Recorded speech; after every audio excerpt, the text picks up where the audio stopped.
యందు భయభక్తులు గలవారులారా యెహోవా యందు నమ్మిక ఉంచిరి. ఆయన వారికి సహాయము, వారికి కేడమును. యెహోవా మమ్మల్ని మర్చిపోలేదు, ఆయన మమ్మల్ని ఆశీర్వదించను. 115 కీర్తనలో 11-13 వచనాలు కీర్తనకారుడు మనందరినీ ప్రోత్సహిస్తున్నాడు. మన నమ్మిక ఎల్లప్పుడూ దేవుడి మీద ఉంచండి అని. ఎందుకంటే నమ్మేవానికి ఆయన ఎల్లప్పుడూ సహాయముగాను కేడుముగాను ఉంటాడని బైబిల్ సెలవిస్తుంది. బైబిల్లో మనందరికీ తెలుసు అబ్రహాం గారు దేవుణ్ణి నమ్మెను, అది అతనికి నీతిగా ఎంచబడను.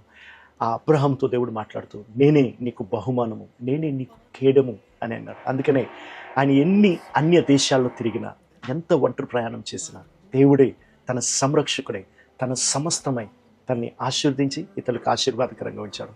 అదే మాటను ఇక్కడ చెప్తున్నాడు. ఏమంటున్నాడంటే పిన్నలేమి పెద్దలేమి తన యందు భయభక్తులు గల వారిని యెహోవా ఆశీర్వదించను. వారు ఎవరైనా దేవుని యందు భయభక్తులు కలిగి దేవుణ్ణి ఆరాధించి ప్రతి ఒక్కరు కూడా ఆశీర్వదింపబడతారు. ఈ ఆశీర్వాదము మనల్ని ఐశ్వర్యవంతులుగా చేయనని సామెతల గ్రంథం 10వ అధ్యాయం 22వ వచనంలో తెలియజేయబడుతుంది. ఈ ఆశీర్వాదము నరుని కష్టము ద్వారా ఎక్కువ చేయబడదు.